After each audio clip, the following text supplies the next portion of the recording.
Ethan Miller, 17 years old, quiet, forgettable, the kind of name that dissolves into a crowd. The Miller house sat on a calm suburban street, trimmed lawns, open curtains, nothing locked, nothing hidden. Until the night breathing stopped inside those walls.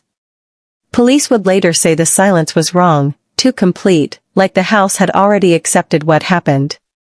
Four family members lived there, parents, a younger sister, a younger brother. By morning, none of them would speak again. Investigators would arrive expecting a domestic dispute, a burglary gone wrong.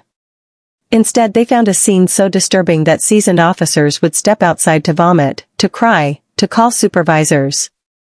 And standing at the center of it all, untouched, calm, barefoot, was Ethan Miller. Looking like a child who had simply woken from a bad dream. And asking one quiet question that would haunt everyone who heard it. Did I do something wrong the first walkthrough? Detective Laura Hensley had worked murders for 20 years, but she hesitated at the doorway. The air felt heavy, like the house was holding its breath. No signs of forced entry, no shattered glass, no alarms.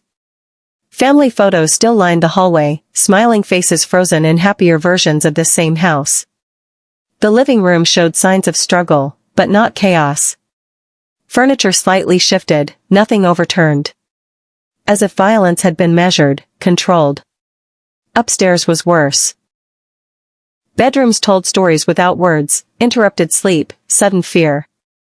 Each room ended the same way, quiet, final. Hensley noticed something that made her pause. No fingerprints out of place, no random destruction. This wasn't rage. This was intention. And somewhere inside the house, someone knew exactly what they were doing. Someone who had all the time in the world. And nowhere to run. Ethan sat at the kitchen table wrapped in a blanket, hands steady, eyes dry. Officers expected shock, hysteria, denial. Instead they got politeness. Yes sir, no ma'am, thank you.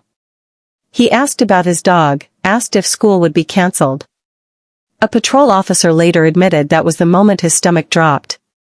Teenagers don't ask about homework after losing their entire family. A forensic team swabbed Ethan's hands, his clothes, his hair. No visible injuries, no blood. Too clean. Neighbors described him as shy, awkward, invisible.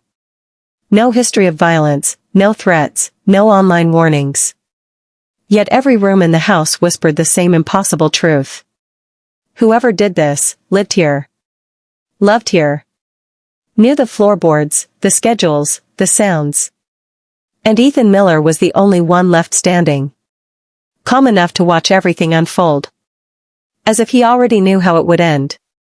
Ethan said he slept through everything. Said he heard nothing. Said he woke up to silence. But digital evidence told a different story. His phone showed movement, steps logged, screen wakes in the early hours. A message drafted, then deleted. Security footage from a neighbor caught a light turning on, then off, then on again. Someone was awake. Someone was thinking.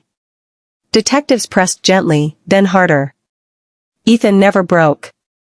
His answers stayed soft, rehearsed, consistent. Almost too consistent. A psychologist observing the interview wrote one line in her notes. Emotional detachment inconsistent with acute trauma. Meanwhile, lab results came back. Microscopic traces, impossible to see without magnification. Where they were found changed everything. Not on Ethan's clothes. But washed down a sink drain. As if someone believed water could erase memory. And maybe guilt. When confronted with the digital data, Ethan nodded slowly. Said he forgot. Said trauma does that. Detectives wanted to believe him. It would be easier. But the house disagreed. A journal was found hidden beneath his mattress. Pages filled with fragmented thoughts, lists, drawings of the floor plan.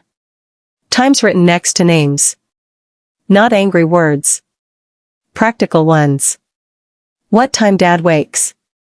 How long mom showers? Which door doesn't creak? The final page held a sentence that made the room go silent. I needed to be quiet. Officers who read it later said they felt something shift inside themselves. This wasn't a crime of passion. It was a solution to a problem only Ethan believed existed. And as the case deepened, investigators began to realize they weren't chasing a monster. They were studying a mind that felt nothing at all.